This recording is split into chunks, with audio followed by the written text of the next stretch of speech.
নাহিদ রানার এখন যেন শুনানির সময় বয়ে চলেছে।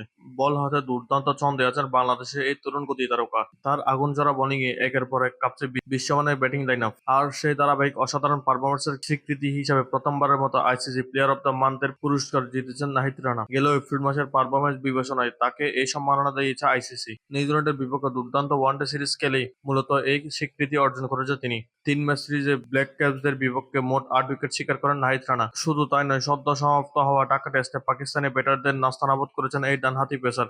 নাহিদের হাতে এই পুরস্কার ওঠার মধ্যে দিয়ে আবারও প্রমাণিত হলো বাংলাদেশ ক্রিকেটে নতুন এক গতি তারকা আবির্ভাব হয়েছে। সর্বশেষ বাংলাদেশের হয়ে এই পুরস্কার জিতেছিলেন ওয়ানডে অধিনায়ক মেহেদী হাসান মিরাজ। এবার সেই তালিকায় নিজের নাম লিখালেন নাহিদ রানা। পুরস্কার জয়ের পর নিজের অনুভূতি প্রকাশ করেছেন নাহিদ রানা। তিনি বলেন, নিউজিল্যান্ডের মতো বিশ্বমানের দলের বিপক্ষে ভালো পারফরম্যান্স করে আইসিসির মাস্টার খেলোয়াড় নির্বাচিত হওয়া সত্যি দারুণ অনুভূতি। দেশের মাটিতে এমন সাফল্য সৃষ্টি আরো বিশেষ করে তুলেছে।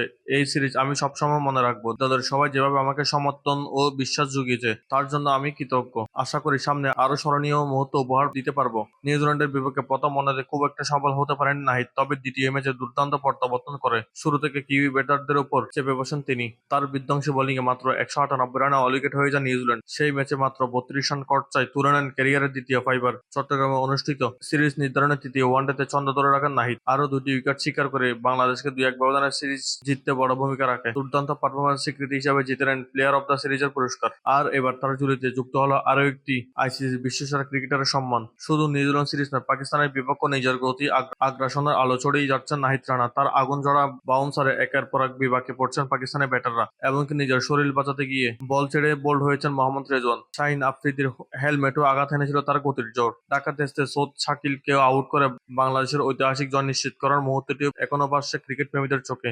এপ্রিল মাসে দুর্দান্ত পারফরম্যান্সের ধারাবাহিকতা মে মাসেও ধরে রেখেছেন নাহিদ। পাকিস্তানের বিপক্ষে প্রথম টেস্টে পাইপার সহ মোট ৬ উইকেট শিকার করে আবারও নিজের সামর্থ্যের প্রমাণ দিয়েছেন তিনি। এখন সবাই তাকিয়ে আছে সিলেট টেস্টের দিকে। সেখানে যদি আবারও আগুনঝরা বোলিং পারফরম্যান্স করতে পারে তাহলে টানা দ্বিতীয় ম্যাচের জন্য আইসিসির সেরা খেলোয়াড় হওয়ার সম্ভাবনা জোরালো হয়ে উঠবে নাহিদ রানার সামনে। বাংলাদেশ ক্রিকেটে কি অবশেষে পেয়ে গেল বিশ্বকাপের এক ফাস্ট বোলার? আপনার মতামত অবশ্যই কমেন্টে জানাবেন।